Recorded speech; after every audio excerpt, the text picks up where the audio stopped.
But let's start with the basic here and go through what plastics really are. So plastics are defined as a polymer mixed with an additive. And a polymer can be explained as a chain, where you have a chain of repetitive monomers, so repetitive units like a pearl necklace. You have different pearls, and then you get different properties of the final material. These polymers can either be natural, which means they are found in nature. For example, we have cellulose, which I've been working with, or starches. Or they can be synthetic, like PET, used in PET bottles. The synthetic polymers are often derived from petrochemicals, which is oil that we dig up from the ground. And I would also say it's one of the most versatile material on Earth, and they have several applications.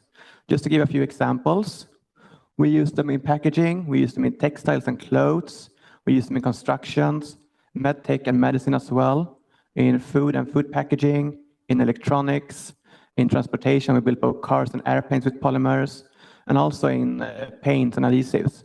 Basically, we are very dependent in our modern age. So what is one of the good properties with plastics and polymers? One of them is the huge variation in shaping them. We can do everything from threads and fibers to large pieces that are several meters wide or tall. And now it's all of similar materials. But two of the most used shaping methods here are compressing molding and deep drawing, which I've been working with a bit. So compression molding, you take your polymer and you place it into this the mold here. And then after you close the mold, and due to the polymer melting and flowing, you can shape the material and it's retain its shape when it's cooled down. Or you can use deep drawing when you usually have a sheet of your material.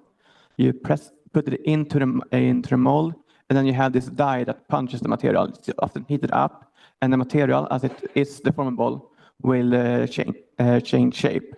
For the deep drawing, it's not only the plastic deformability of the material that's essential, but it is one of the more important factors here.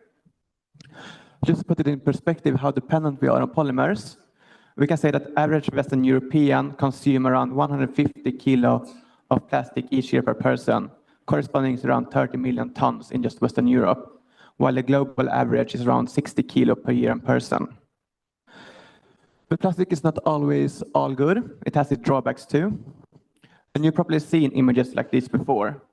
Plastic waste accumulating in nature where it is a danger to animals and life in general. By 2015, we have produced around 5,000 million tons of plastic materials that ended up in either landfills or nature.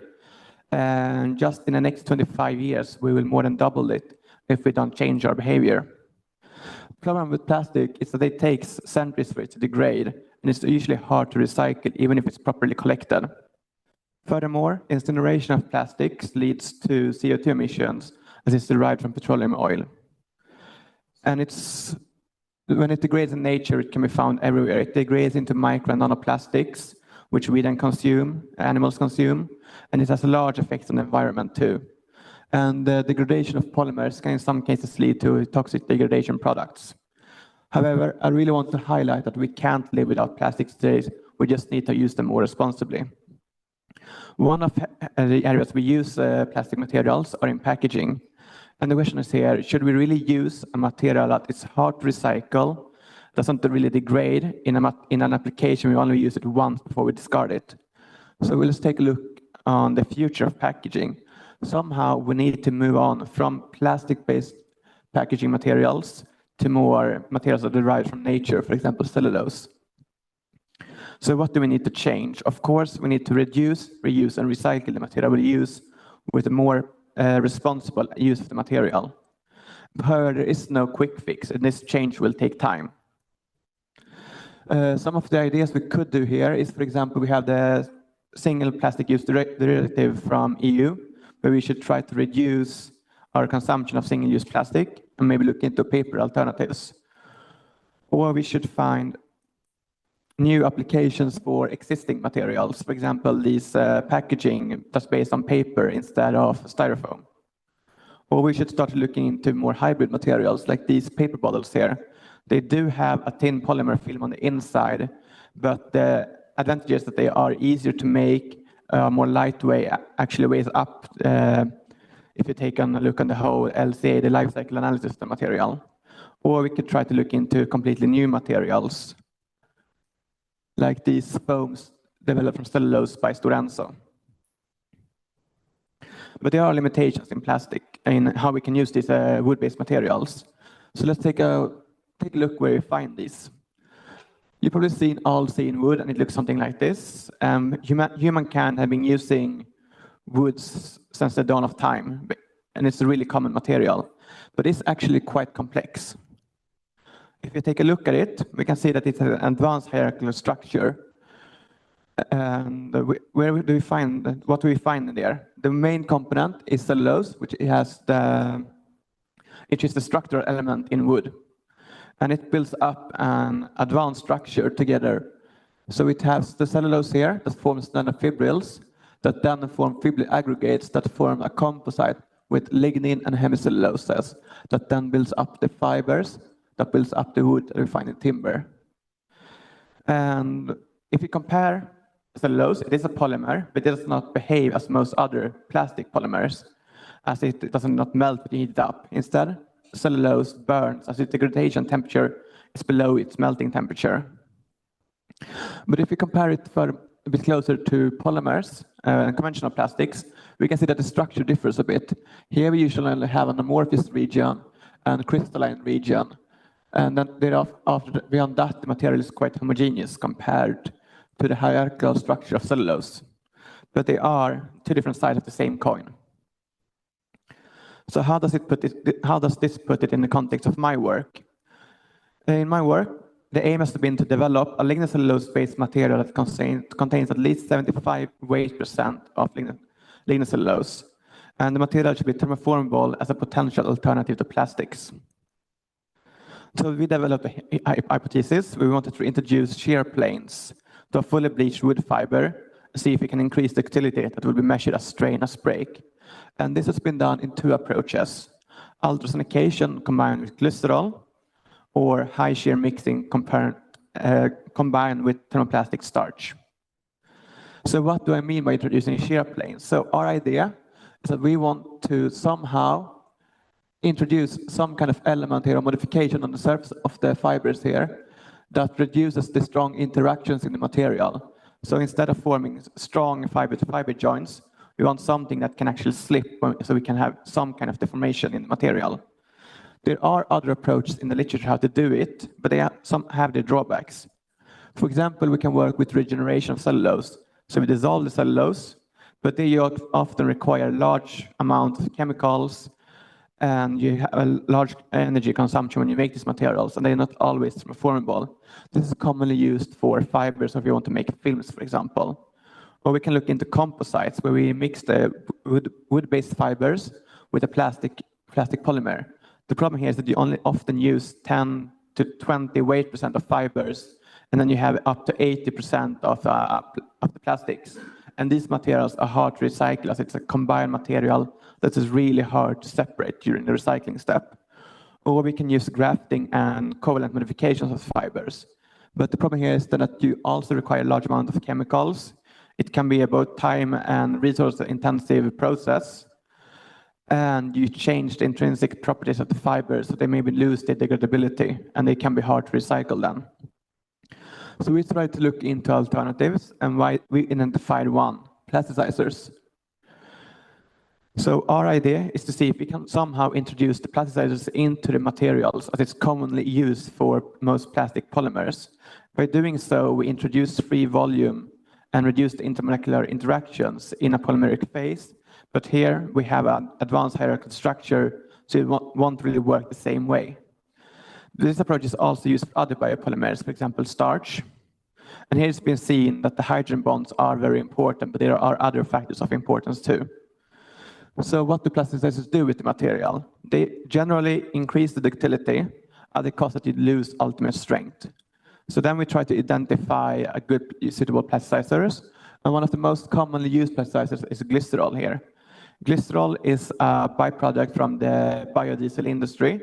So when you produce biodiesel, you produce around 10 weight % of the material as crude glycerol. So there's plenty of abundance of this material. Furthermore, glycerol has hydroxyl groups and therefore can form hydrogen bonds together with cellulose. It's also rich in hydroxyl groups. We furthermore choose glycerol because it's bio-based, it's non-toxic, it's relatively cheap, and it's odorless, which makes it excellent for materials applications. So we started by just trying out to see if we can combine our bleached pulp, mix it with glycerol and water, and see if we get any effects. But we didn't get any effects at all, or very small ones. So then we need to look into how can we introduce the glycerol in a better way to the pulp. And then we started looking into traditional approaches, for example, refining here.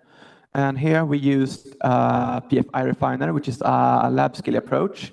So you take your pulp and then you can load it in between the cogwheel here and the housing. And then both rotate in the same direction but at different speed. And then you have cyclical compression and decompression of the material, which affects the fiber. For example, we can get some fiber shortening.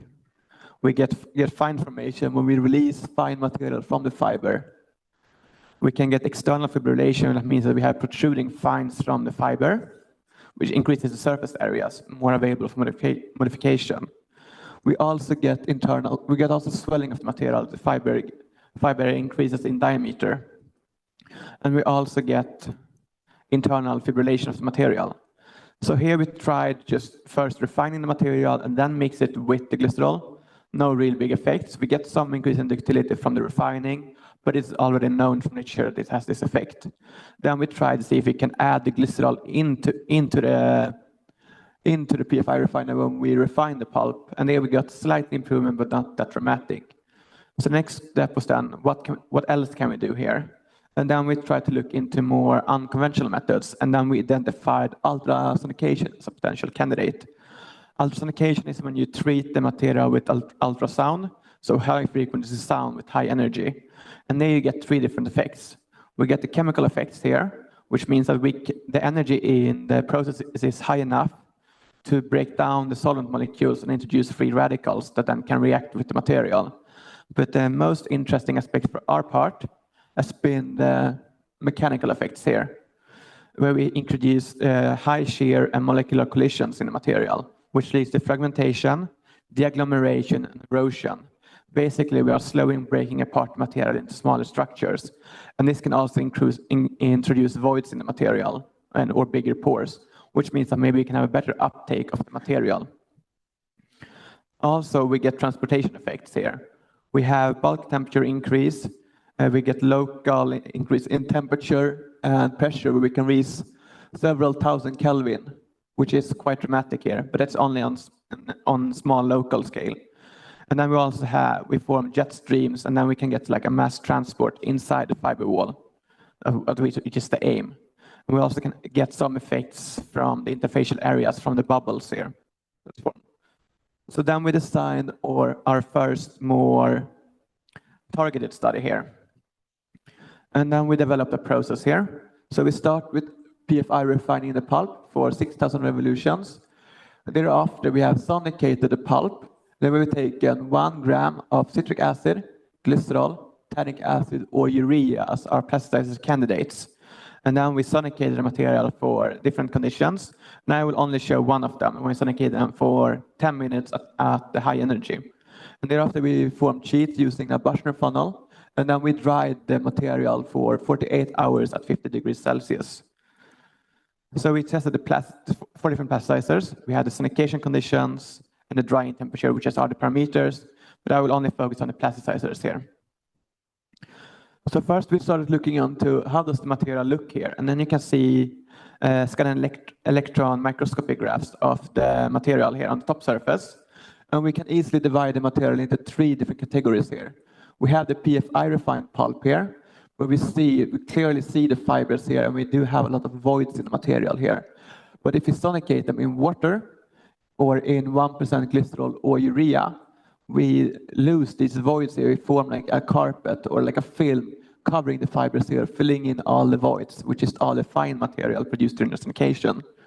However, if you look at citric acid and tannic acid, we only get partial coverage here, which means that we probably have less fibrillation here.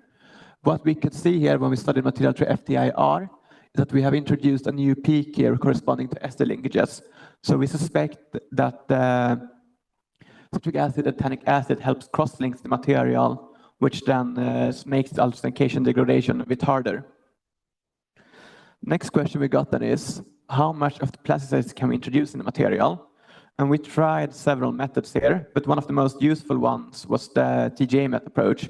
So we measured the thermal degradation pattern of the material, which was especially suitable for the glycerol here. As you can see here in this line here, the dotted one is just pure cellulose, and it has a 1 gradation temperature between 300 and 400. But if we introduce glycerol, we have an extra peak here, which is the evaporation of glycerol. And from this, we can calculate an approximation of how much glycerol we have in the material, which is around 10 weight% in this case here. This also works quite well for urea, but not as well for tannic acid and citric acid, as the degradation temperature for those overlaps with the cellulose. But the most interesting aspect in this first study here is this slide, which is probably the most important slide in the whole presentation here. So if you look here, we start in the middle, we have the blank material here, just sonicated in water. And then we see that we have a ductility around 15%.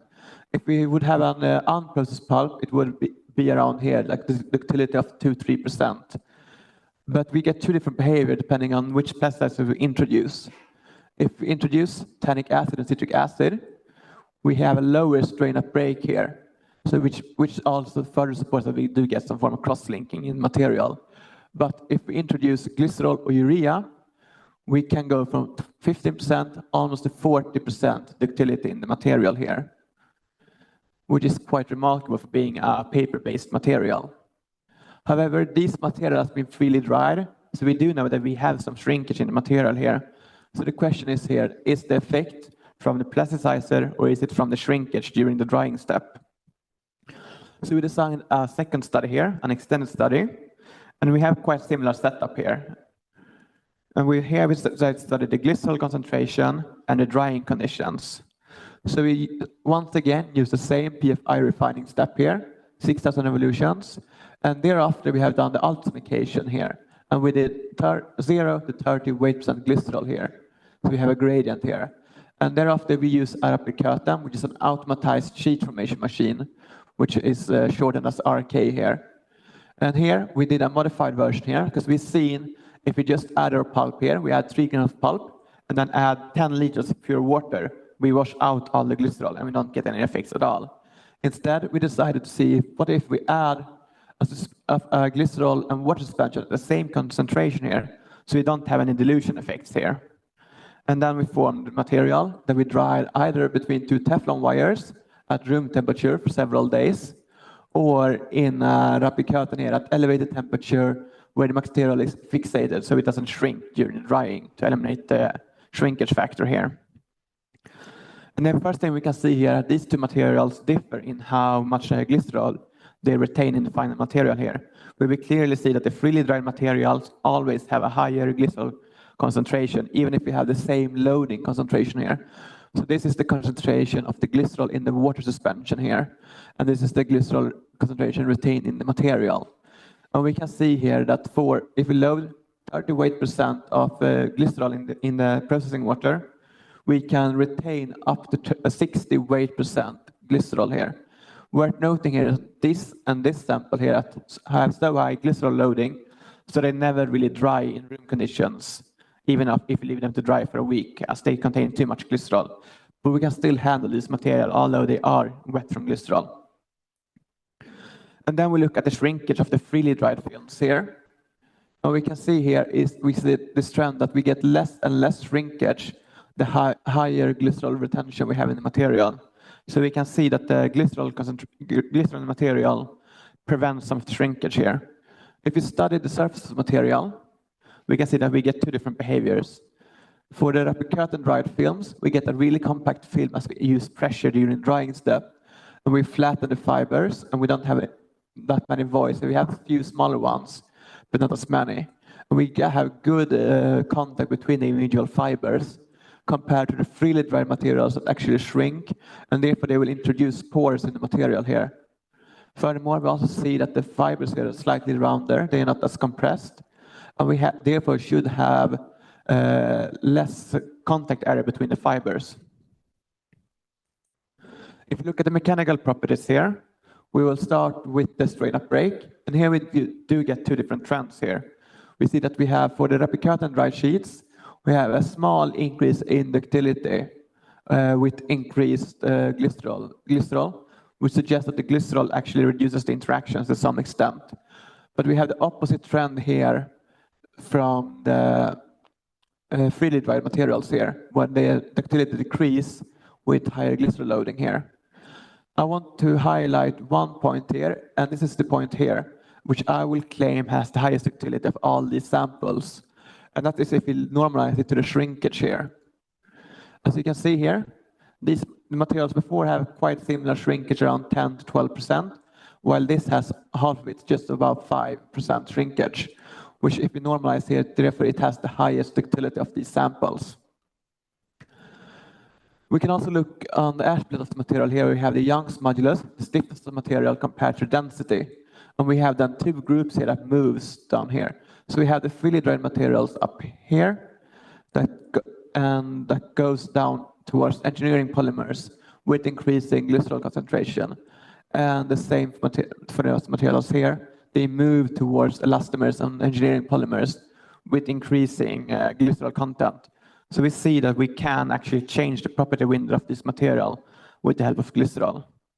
The next question we then get is, where is the glycerol? Is it located in the fiber wall? Is it on the surface of the fiber? Where is it? The problem here is that we only have a system that contains carbon, oxygen, and hydrogen. And the same goes for glycerol. It's only carbon, hydrogen, and oxygen. So we have really low contrast between the material. But one approach we find suitable here is TOFSIMS, time of flight, second ion mass spectroscopy. To put it simply, we have our ion beam here, and we shoot it down at the material here, which then breaks up small ions and break down the material. And thereafter we can identify these ions, and then we slowly can build up the material layer by layer. So we are slowly peeling off one layer, looking at this layer, what is this? And then we peel off the next layer, looking at what is this? So we can get a 3D reconstruction of this material. So we can start here to the left. Here we can see a fiber in this direction here, and in green, and that's the cellulose signal. And in red, we have ions from the glycerol here. And then we can see that we get some islands on the fibers here with higher glycerol concentration here. And if we do like a depth profile here, so we can see this is taken from this line here in red, we can see that the glycerol goes into the material a bit. Worth noting here is that we do not know the depth of this scan, as it will be material dependent and it's hard to characterize it. But a good approximation is that it's a few nanometers deep. We then do a 3D reconstruction of the material here. We can see that we have these islands here. But here it's also more clear to see that we also have a glycerol background evenly distributed in the material. So our suspicion is that we do see some migration of the glycerol, and it collects on the surface of the fibers here. We have done several scans in different solutions, and we see the same behavior for more samples. So we have a background, and then we have some accumulation on the surface of the fibers. Then we wanted to see, can we also see the effects on the fiber wall level here? So we started studying the material to small angle X-ray scattering, where we can see an increasing interparticular distance with increasing glycerol. That means that we see, if we measure from the center to the center here on the different microfibrils, we can see that this distance increases with higher glycerol loading. And if we look at the crystallite size and the crystallite index, we see the same trend here, that it is increasing with increasing glycerol content, but not as linearly. So the crystallite size corresponds to the diameter of the microfibril here, and the index corresponds to how large a fraction of this is crystalline. So we can see here that the crystallinity increases with increasing glycerol content, but our suspicion would be that it actually should decrease when we compare it to material that has been treated with glycerol, but we get this increase here, and there we have two models for it. So either this is an apparent increase in crystallite index, So when we sonicate the material, we break down the non-crystalline regions faster compared to crystalline regions, so we get an increase relatively to each other. Or the other theory is that we actually can eliminate some of the geometrical restrictions in the material, which allows the cellulose to crystallize further. The next question we get here is then, can we avoid the ultrasonication step? So the problem with ultrasonication here is that we can only work in small batches here. We can either do 1 to 3 grams of cellulose per batch, which means that it takes quite a long time to make lots of materials, which can be a problem from an industrial perspective. So we started looking into the process and how we can optimize it. So we started to see where we should add the glycerol. Can we add it before the sonication, or can we add it afterwards, or does it really matter? And also, because we know that we produce a lot of fines during the formation of during the sonication, the question is then, can we skip the sonication step and just put in some MFC, microfibrillated cellulose, that is more commercially available compared to an ultrasonication process? So we studied the processing order here and the effect of fines. So the first thing we did was to separate the fines, and here they are visualized using differential interference contrast microscopy. So here we have the fines separated just from PFI refined pulp. We said that we don't have that much fines. We do see some parenchyma cells, which is naturally present in softwood pulp. But if you look at the sonicated material, sonicated in water or sonicated in glycerol here, we said that we get this huge cloud of fines material here, which is peeled off from the main fibers here. And then we try to quantify it using an optical method here, where we count fibers that are smaller than 0.2 millimeters in size. We can see that we had around 16 from the unprocessed one, while we have around 18% in the sonicated pulp and around 22 for the glycerol sonicated pulp here. But the problem here is then, as that we measure fines under 0.2 millimeter. So the question here is if the flow channel that's used in this method can separate the fines enough, or do we actually mischaracterize some of these as the clouds here, or the agglomeration of fines, are actually larger than 0.2 millimeters? If we then look at the mechanical properties, we can start with the non-sonicated material here.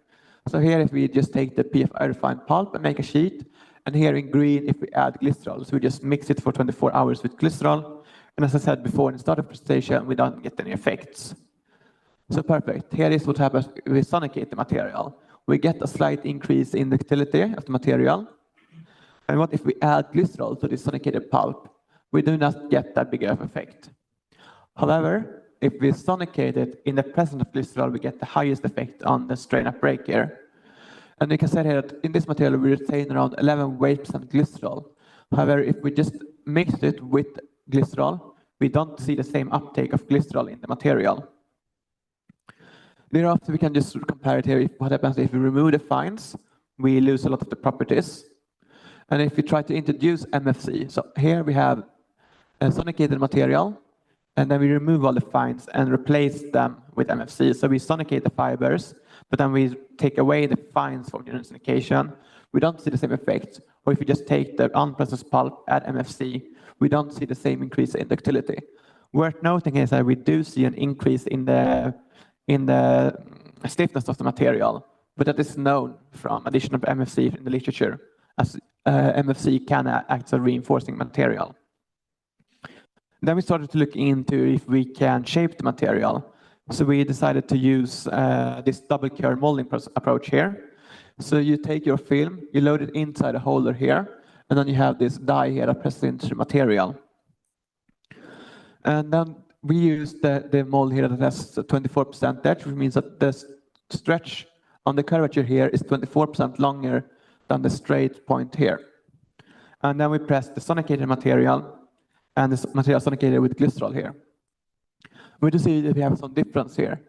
In this just sonicated material here, we do get the curvature from the mold, but we also get a lot of wrinkage in the material here. While if we press the glycerol sonicated material here, we don't see the same amount of wrinkages, and they are usually smaller compared to these ones here. So we do say that the glycerol has a positive impact on the material here. Worth noting here is that for this kind of pressing, there are a lot of factors, and it's not only the ductility of the material, It also has to do a lot with the friction between the mold and the material, and like also how well the material feeds into the mold, where you don't want it to feed in, but it can slip if it's not adequately fixated here. So we just need a lot more research in the shaping step before we can draw any conclusions. But this is just some scouting experiments. But the question is then, what if we don't want to make a sheet before we shape the material? Is there another way we can work with this? And this is from my work done down in Zurich at EMPA. And then we developed a method here where we take our bleached pulp, we add cornstarch here, we add some water, and then we add glycerol or sorbitol as a plasticizer. Sorbitol is also a polyol, but it has 5 hydroxyl group compared to the 3 we find in glycerol. Worth noting here is also that sorbitol is solid in room temperature and crystalline. Thereafter, we just took a fancy kitchen mixer here, where we mix the material for 1.5 hours to 2 hours at 90 degrees. So this mixer has an induction heater in the bottom here. This is just to evaporate the water from the material, as we need to reach a dry content of 90%. So we can only have 10% water in the material before moving on to the next step here, where we use a high shear mixing device here, where we load the material in the chamber here, and then we have these rotating elements here that slowly shear the material. And it was done at 100 degrees for 5 minutes, that's 25 rotations per minute. And this is how the material looks after processing here. And then we formed 2 compositions that we actually could shape, although we tried several more. We have 28% starch, 20% glycerol, and then 60% pulp, or its corresponding material, but with sorbitol. So this is how the material looks after the mixing in the kitchen mixer, and here is after high shearing. So we get this formation of agglomerates here, where we have lump material. And then we tried to press them using compression molding here. And here is the material pressed at 150 degrees Celsius. We also did pressing at 200 degrees, and then the material are slightly darker here. And we can see here when we have inadequate filling of the material, we get a more fibrous structure here. The interesting thing with the material here is that if you look at the material here, it's semi-transparent here. And these films are approximately 1 millimeter thick with 68% fibers here. So it's really impressive that we can actually compress the material so hard so we get partial transparency in the material. We also did some attempts where we tried to grind down these agglomerates to a more homogeneous mass before compression molding, but those materials were quite brittle. If we look at the mechanical properties of the material here, we can see that the glycerol samples pressed at 150 degrees Celsius shows the highest strain up break here. But if we press them at 200 degrees, we lose some of the mechanical properties of these materials here. And this is probably due to phase separation, as glycerol will evaporate and move in the material where it doesn't have an effect. We have slightly worse ductility for the sorbitol containing samples here, but they are quite equal in ductility, while the 2 grinded samples in purple here perform a lot worse. If we look at the stiffness of the material, we can see that the sorbitol materials here are slightly stiffer, while the glycerol here is slightly less stiff here. And here we just have a pure pulp reference as a reference, which shows just a comparison between the fibers. But we believe that we can actually achieve a lot better properties here. And the problem, we have a slight problem with this approach here. So as I said before, we have agglomeration of the material here. So if we take 3 lumps of the material here, triangle here, 1 triangle here, and 1 triangle here. So here we have the agglomerates we have today, and we get this interfacial bound here. So when we press together the material, we have 2 agglomerates here, and we press them together here, and then we get a weak interface between the lumps here, as we don't have any entangling of fibers in between. The ideal, we want to have the fibers here that they mix into each other, and they will form a much stronger joint that can actually carry load compared to this weak interface we have now. As you can see here, we want this interlacing fibers here compared to just having the starch interface here that keeps together the material, which acts as a weakeners. So let's move on to the conclusions here. And then we can see that it's possible to introduce glycerol through sonication and retain it after drying in the material. we can see that the glycerol changes the deformation mechanism and increases the strain and break in the material. Glycerol is present on the fiber surface as well as on the fiber wall level, introducing shear planes as hypothesized. Furthermore, we believe that the glycerol reduces the fiber-to-fiber interactions, which allows this increased deformation in the material. And the highest increase in strain and break is achieved by combining the ultrasonication, glycerol, and the free drying here. And if we remove one of these three legs, we have lots lower ductility in this final material. The materials containing highly cellulose-based content require further development before we can really understand the processing and the shaping methods, and then these need to be adapted to this kinds of material. But in summary, this is a very complex material, and further studies are needed before we can manipulate the properties of the material with enough precision for commercial use. So for future work, I have divided it into three categories here. We have the fundamental understanding of the material here. How does the glycerol interact with the fibers here? And a few suggestions would be to have further study it through tough sims. We can also do it through modeling, hopefully, or through solid state NMR as example methods. We also need to understand how the mechanical properties are affected by the drying and also the density, as these three factors are tightly interlaced. Then we have the process optimization here. And then we need to design shaping techniques that are suitable for these novel materials here. The shaping techniques I've been using here before, they are adapted for polymeric materials, and therefore they have been optimized for these kinds of materials for 100 years, while these new types of materials also need to have processing methods that are actually adapted and more suitable for this material. We also need to understand the required properties during the shaping versus the usage, as the properties that when we shape the material will differ from the properties when we use the material. As for when we use the material, we want stable material does not change shape, but while we shape it, we actually want to deform it. And then we head towards commercialization here. And there we should maybe find a scalable alternative to sonication that is easier to scale up for a large process. We want to produce several tons and not only a few grams at a time. And then we need to understand the recyclability and degradability of these kinds of material. With that said, I would like to thank my team of supervisors. And I would also like to thank FibRe, which is the competence center my project has been part of, as well as the Vinnova and the industry for funding. And lastly, I would also like to acknowledge my colleagues at the Coating Technology Division. Thank you for your attention.